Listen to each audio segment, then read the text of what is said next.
I think as a farmer, I'd like to say that I'm satisfied a lot.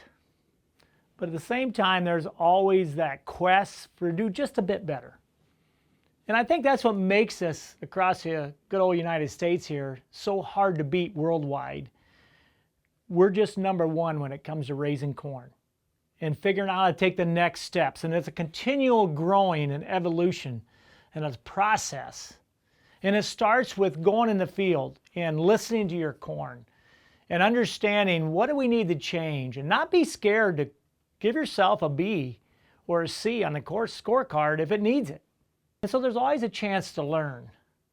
And over the last 30 years, man, that sounds like a long time. I think I'm pretty young yet. There was 30 years ago, I was frustrated. I was trying to figure out how do we get more yield? And how do we take the next steps as we'd watch a corn plant? And it was started by us doing a lot of digging. And we were in the field of 10-foot high corn, and it's hot. And I had my agronomist, Ken Ferry, he has a crop tech consulting. And we were good friends, and he was my consultant, and we were out digging, and I was challenging him and saying, what are the next steps for me, Ken? How do I do better? How do we raise more yields? And he was quick to show me where the next step should be for me as we dig a soil pit. And he said, Greg, you need a better root system. And in those early days, we were in what I call with a soil finisher, and we were doing what we call creating grandma's garden. We would come in here, and you can pick a number, let's just say 4 to 5 inches deep. We were running a shovel, and we had a disc, of course, a soil finisher, so I had a gang of discs in the front, had a whole gang of shovels, and then we had a rolling basket and a harrow behind to create what we called the perfect seeding environment, where you come in and you put a seed in here, and as a grower, I'd have a great big smile on my face, and I say, I have done everything I can to create the optimum growing environment. In reality, I wasn't doing that at all. What I was creating was grandma's garden and a very high plant count. But I was also creating a yield drag when it came to root development. So let's take a look at roots themselves. Let's just go back and talk about how a corn plant, so this is the crown of a corn plant. And we know that they always are 3/4 of an inch below the ground. Whether you live in Germany or Australia or Iowa or Indiana, Illinois, it makes no difference. When you plant corn, it sets a crown 3/4 of an inch below the ground. And then out of that crown starts to come what we call crown roots. And each one that comes out that's a little bit younger, the first one, the oldest root is crown 1, 2, 3. There's 5 sets on a corn plant. Most universities, Purdue, and everybody will tell you that. I like how God created a corn plant. Now we're looking straight down at a crown, and you see these 4, there's 4 of each set. So these first ones I drew are number 1s, okay? They're the smallest. Then out comes number 2, and I like the fact that the way God created corn, they come out right in between, so these are number 2. Then you go back and you split it again, and these are number 3s. And these are the guys, these are the first 3 that most corn growers talk about. 1, 2, and 3 crown roots.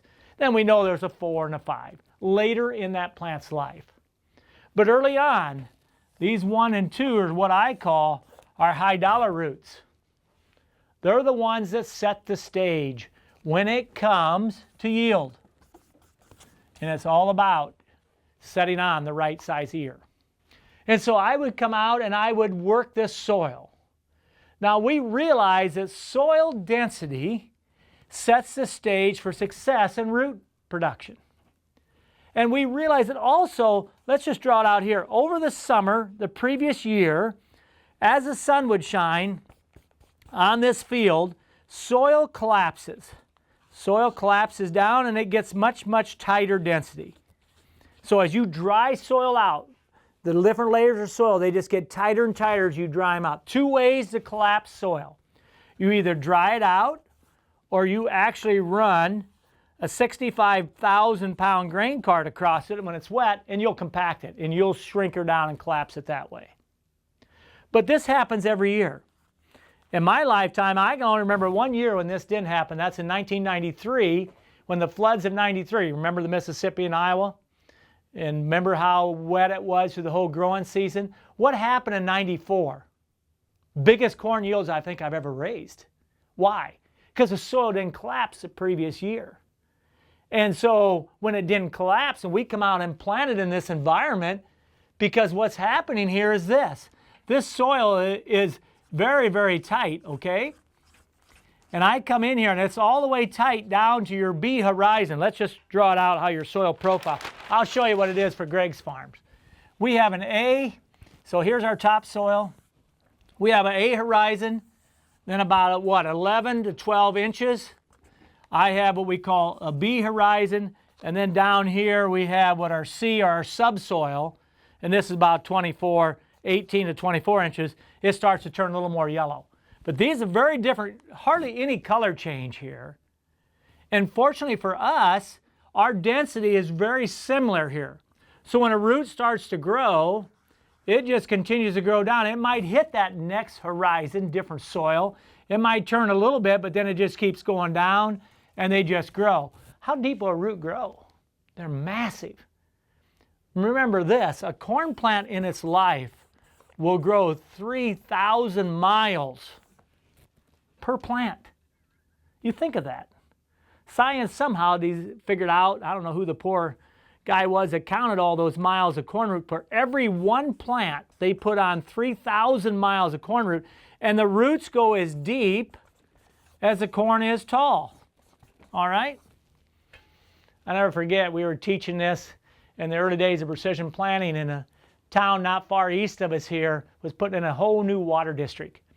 And the construction team was going across this farmer's field at 14 feet of depth. Of course, they had the safety equipment down in the trenches. They were laying the pipe, and the farmer asked the foreman, "Can I go down in there at 14 feet deep? I want to look for something." He's like, "Well, what are you looking for?" As he's climbing down, he goes, "I'm looking for corn roots." And the guy laughed. He said, "You're not going to find any roots at 14 feet deep." And out in the middle of that cornfield, that farmer had a big grin. He was telling me this story. He says, "Gregg, I come up, and I had about this section of a corn root at 14 feet deep." He said that plant up above had grown all that way. And this root's job is to do what? Well, it's to bring up water and nutrients. You know, nitrogen is bringing up NP and K, and it's just bringing all the micronutrients, and it's feeding that corn plant. And so this is how it looks out there. So when you and I come out in a collapse, and every year it collapses in July and August. And so we come in here, and if our program is, let's just say this is a soybean field, and our program is to come in and make one pass in the spring. And so we have this very tight density, and we explode that soil up, and we create Grandma's garden. And now we have very large soil density. We've taken and we've reworked it. And so when we come in and put the seed in here, once again, this is at 5 inches deep, very, very tight. We have created a soil density change, not compaction. Where the bottom of this shovel ran, it created a change. And you and I could come in and we could scoop aside the loose soil for the top 4 to 5 inches, and you can just put your hand on it, and you can feel it. It's solid, not compacted. And you put this seed in here, and the crown's up here 3/4 inch and about, and the 1 and 2 start to come down. And they size themselves in the surrounding environment.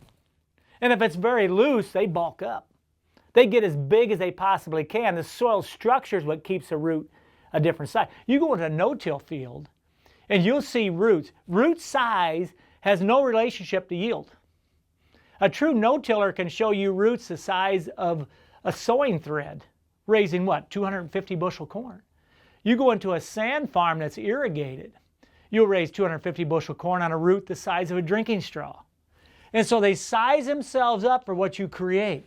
The problem is when they hit this very tight density right underneath where you did tillage, now the root can't get through. And so it turns and it starts to migrate across the surface until it finally finds a fracture or a crack, and then it'll turn down. And you look at that and you say, well, it got through, Gregg.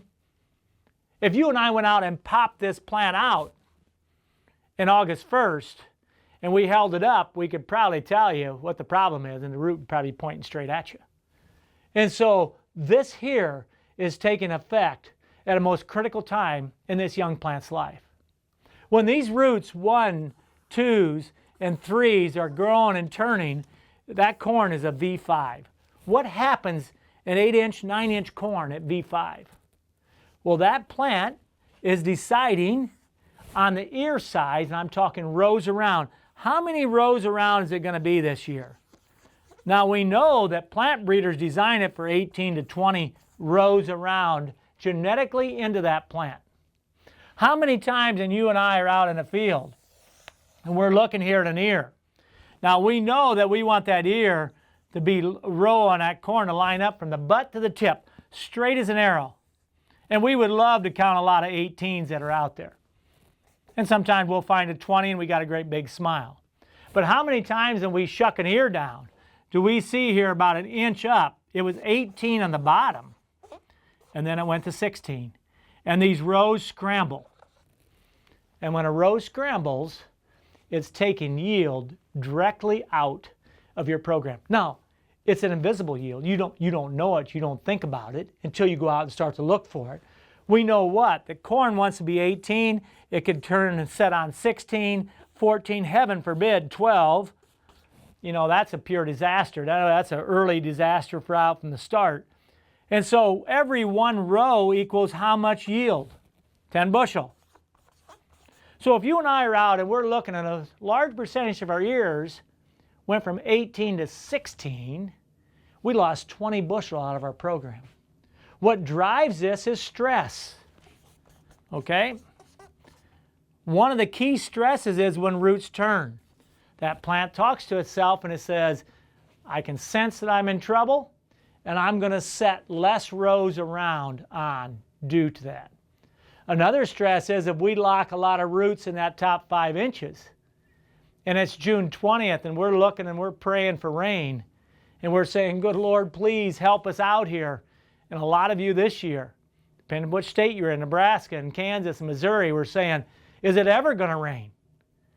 And so what we're talking about here is getting roots down. Not only do roots go down, but we also do something else. How about moisture migrating up? The capillary action that you see in soil. So a lot of times guys will say, to get my field to dry out, Greg, so I could plant, I went out and worked it. What are they really saying to us? They're saying the minute I worked it, I shut off moisture migrating up from down that 20 to 18 inches. And so the sun shining out here dried out that top profile. And they were able to 2 days later to go in and plant after they worked it, and the dust is rolling. But little did they realize come July 1st, the cost of that. And all of a sudden they're out here now and they're saying our roots are not getting down into that deep moisture to keep us going. And so all this is happening to me, and this is in the early 90s. And I got Ferry in the field with me, and I got my wife Cindy. She loved to tag along with us. And we're digging roots, and we're popping out corn, and we're digging pits with a spade. And where we had run the soil finisher, the spade come in here, and I mean, it stopped. It just like clunk. Then you're jumping on it, prying back and jumping, trying to get through the tillage pass that we made. That's your key there immediately. The roots likewise have a frown on their face. And we were looking at this scenario and we were saying we love the Grandma Garden finish for high plant count. You can't beat it. If you just want to get every plant out as fast as you can and soil warm and manage all kinds of those conditions, a finisher pass or a tillage pass will usually do that for you. But later in the season, when you start to look at the negatives of plants under stress due to drought, ears that changed and rose around, yield that was a hidden drop due to tillage, it becomes a different matter. So Ken and I are discussing this. We're saying, what's out there? What can we do that's different? We don't want to sacrifice that early high number of corn plants that we get emerged all at the same time. And Cindy's listening to us. She said, well, my dad's got a harrogator. And that's just it's a heavy harrow of wings, really heavy iron, and it's got big teeth, 8 inches long, an inch in diameter, bigger than my thumb in diameter. Well, in fact, they look just about like this pin. And they're hanging down. She said, why don't you guys just come in and where we had done the fall pass And I was smart enough to leave my fall pass as level as I could. At that time, like the 530 Bs and Cs that DMI had out, they didn't do a great job of finishing. Once we got into the 870s and the 875s and now the 730 John Deere rippers, they do a much better job of deep tillage with a nice finish across the top. Anytime you and I leave a hill valley that looks like this, and you laid a broomstick across and you told me there's 4 to 5 inches of a valley in there, that's a problem. How are you going to level that up in the spring? You got way wet here, you got it way too dry up on top here where the sun's been shining on it, come that spring pass. And so we were trying to leave it extremely level. And so I built my own finishing harrow behind my ripper, trying to get it level up. And I looked at her and I said, Cynthia, I think you might have it. What if we come in and all we had was these straight teeth that we were dragging here through the profile, and we created a planter pass that satisfied us? What if? Would roots just continue just to migrate down from the crown here? And so I give Ken Ferry credit. Way back in the early 90s, he coined the phrase of vertical tillage. And I think if you went back in documentation, it actually started back on our farm. And that's where we started to look at what if. Well, a harrow gator is not a tool that gets you a lot of acres per hour. And it was doing a great job for us to test. And we quickly saw there's something to this. To get massive roots to just go down. And we know they grow what, at a 35-degree angle? And they go as deep as corn goes tall. We've got all that down. We know there's miles and miles of roots. So how are we going to get it to go wide scale? And at that time, Stan McFarland was building a harrow, and he didn't know anything about vertical tillage. He was building a kind of a stalk chopper type of harrow. And Ferry and I looked at that, and I said, that's what we need. Now, they weren't very wide. So we bought one, and of course we tore it apart at high speeds. We were pulling at 10 miles an hour, and it wasn't built to death. So we started welding on it and building it heavier and heavier. And so I told Ferry, I said, it looks to me like, at this time by now, I'd started precision planting. I said, it looks to me like we need to get into the game. And so at Precision Planting, we built the To the Max harrow. And that was a high-speed harrow that was I don't know, I forget, I think it was a 32-footer, and we pulled it anywhere from 10 to 12 miles per hour. And the goal was to get 45 acres per hour. And it was designed to do what? It was designed to come in and level and create a tillage pass of 1 inch to 1.5 inches. You would then come in, and so your planter would run up here, and you'd have a great big smile on your face. Planter was running really smooth. You put your seed below where you'd leveled up. And the crown was in here, and the root system behind these harrows was massive. Well, it wasn't long, and Great Plains jumped in of Tom Evans, and they started to build, the chopper harrow and Turbo Max and all the family of tools that you see. And so soon they opened up the floodgates, and everybody got into the game. And vertical tillage became a coined phrase. And it took off as being the operative solution to giving you the most yield, still with some type of tillage. Was it perfect? No. Could you make mistakes? Oh yeah. What would be one of the challenges with it? Well, for a grower that first come into vertical tillage, when you started vertical tillage, you understood you had to manage weeds. You could not let young weeds get 3 to 4 inches tall in the spring. You bring a chopper harrow in, you just tick them off. You cut the top of them off, but you didn't kill it. And you were planting corn into a heavy weed festation, so you learned that you had to spray. And you had to do it in the winter ahead. And you'd come out and spray your winter annuals, and you'd take care of it. You had to make sure you got the hen bit and all those things taken care of in the previous fall. And then you were ready to go come spring. You'd level up and you'd plant into this. The challenge was, as the industry started to design harrows, and Case and Deere and all those got into it, they started to put more angles, more cone disc, more gang angle. When I'm talking angle, I'm talking degrees. And so they started to do what we call more tillage. And the more tillage you started to do, the riskier it was, can you keep roots growing down? And so as the evolution of the harrow industry evolved, growers were asking for more and more, almost like a disc. What's wrong with a disc? All my life I've been negative on disc, and I've done meeting guys that say, Well, what's wrong with a disc, Greg? You come in and you look at a disc and you realize that the gangs of the disc, and depending upon how many inches are between them, what happens here? Well, the soil is going different speeds depending upon the cone of the disc itself. So the soil out here in the center compared to going through this action, and now we have soil that's actually rubbing together. So as that disc would go through, and we were worried about soil structure. So when we talked about designing a vertical tillage tool, we always said it must remain in the vertical plane. In other words, as we think about it, and we were concerned about how much of a cone would you put on a disc, and how many degrees were you going to start to turn that. And the harrows today, and I've bought one. I'll be the first to admit, we just bought a JD 2660. And it's got the True Set on it, which I think is a really great tool for rippers and for spring tools. Because from the cab, you can make every adjustment. What happens if you don't have that? And if you're just going to go out and you're going to design pins, and you actually have to move disc gang by hand, what happens is you don't change it. And so if you set it on, let's say you just set it in a field at 6 degrees, and you went to the next field and it only needed to be 3 degrees, do you think your tractor driver is going to get out and take all that time to change it? No. And that's why I like the True Set so well. Because in True Set, you can do it all from the cab. You just go onto the screen and you can set it exactly.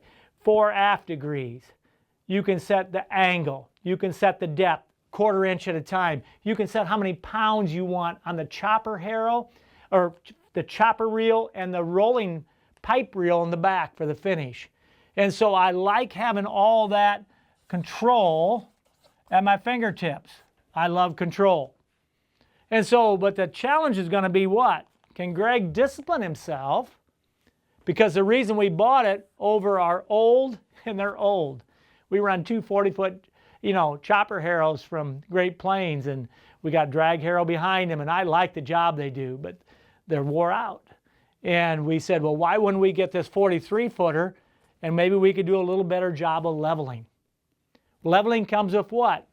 More degrees. And so when I talked with Ken Ferry the other day, I was saying, help us manage us in the spring, that we don't start at our fingertips, start to set more and more degree angle, because the minute we do, I know that we're going to come in and we're going to start to turn roots. And that's a concern of mine. Can we maintain the high yield? And so this is where the future is going to go.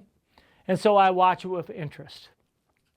And I challenged our team and I said, let's do some leveling up this fall. So here's our normal program. On soybeans, we come in with the Blue Jet Ripper. We come in with a Blue Jet, and we're coming in, that's got a 30-inch shank spacing. In other words here, they're every 30 inches under the ground. Of course, they got a point here that's pretty aggressive down here in the bottom. They got points. And the whole point of this is you divide it by 2. You probably need to be running that at 14 to 15 inches deep to get fracture to fracture from point to point where you've fractured this whole profile. That's the goal.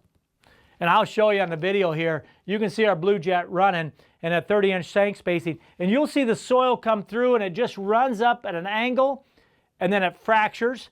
So it'll run about 18 inches. It'll run about 18 inches in here, and then it'll break all the way across from shank to shank. Then it'll run another 18 inches and it'll break from shank to shank. I call it a pizza cutter effect, where you took a pizza cutter and you went from shank to shank, and you can see that. And so they're running, it's lifting about 14 inches. If you're running 15 inches deep, it runs about 14 inches deep. And it just picks that up and it fractures it. And that's on bean ground. Why do I like this system? Because it leaves all the residue on top. Then when I come in with our vertical tillage here, all I'm doing is leveling that up, and I still got a mountain of residue, almost like a no-till system. But the roots really respond to a system like this. On a corn-on-corn, a little bit different story. We came into the V-Ripper for years. All those years while I was at Precision, V-rippers drove me crazy. I couldn't figure out why the industry was willing to accept. So let's just draw it out here. Here's your top. Here's all your corn stalks. So you got a big heavy gang of disc and you run that 5 inches deep so you can do a lot of residue management. And then underneath here, we would have this scenario where it was hill valley. And the shank was here and they're 24 inches apart, like the 875. And they had a 7-inch point in here, and it was leaving 40%. I never understood why we were willing to accept this. So 5 inches deep it did tillage, and then we were running that at 12 inches deep total, and we had this huge mound of just solid soil, no fracturing done. And I remember telling Tim a long time ago, I said, I'm going to put somebody on this. We're going to build a better ripper point. He's like, Dad, we're planter people. What are you doing? And I said, I don't know if we're planter people now. I said, but this is driving me crazy. So the minute we got into 360, the first thing we did, we designed a 360 bullet. What was a 360 bullet all about? Taking this out. I wanted a blue jet response in corn stalks. I did not want this hill valley. I wanted to take this mound out. And so we designed a 14-inch wing on a the bullet point on the rippers with a 14-inch wing to take all this out. And you say, whoa, whoa, whoa, whoa, you can't pull it. Oh, no. We took care of that and all the angle and the depth and the degree of the wing point. You can pull them. Just had a gentleman call me the other day. He called and he said, you know, I want to get some of those bullets. You think I can pull them? And I said, well, sure you can pull them. And he come over and got 11 of them. He put them on and he called me back. He said, I can't believe it. I know I'm doing a much better job, and it didn't pull hardly any harder at all. And so I smiled and said, I'm glad you're on board. And so our program on corn, and we do a lot of corn on corn. Majority of our corn acres are in seed production, so we do a lot of corn on corn. And we got massive roots out here. So we're planting up to 44,000 in seed corn, and so we got lots of root balls in that. And we're coming in with a 14-inch wing and a bullet, and we're coming in here and we're taking care of it down here. We got a nice bottom and we're running 12 inches deep. And we're leaving this ray really nice and level. If you look at it, the other day I was out, dropped it down. We don't have more than 2 inches anywhere, hill valley, after the ripper ran. Then we're going to come in at the vertical tillage in the spring. We'll level that up. We'll put corn right back in there, and we're off to the races. And we've created what I call the perfect seeding environment. And so as I think about what is the outcome, where are you and I heading? And it's exciting as we think about where the future goes in corn production. I don't think we've come anywhere close to the top in yield. I think it's there to gain. We know what the National Corn Grower winners are in that 400 to 600 bushel. So for you and I that are doing mass acres, there's a lot of potential, and it's exciting to think about. At the same time, roots matter. And the outcome, and I just even holding here in the classroom. You can see this ear here. That's on my right. On your left, you can see where the rows scrambled. It started out at 18 around, and it went to 16. Compared to the guy I got right here, it's 18 around, and they're lined all the way up from the butt to the tip, and I got a smile on my face. Yes, they pollinated all the way out, and so when you and I look at 34,000 and we see this kind of a pollination and this kind of a kernel fill, you realize we had a really good year in 2022. My hopes are that you and I, we start to think like a corn plant. Not that we have to change everything in our farming system, but if you and I are turning roots, it's time for us to wake up and say, what do we need to do to make it a much better day?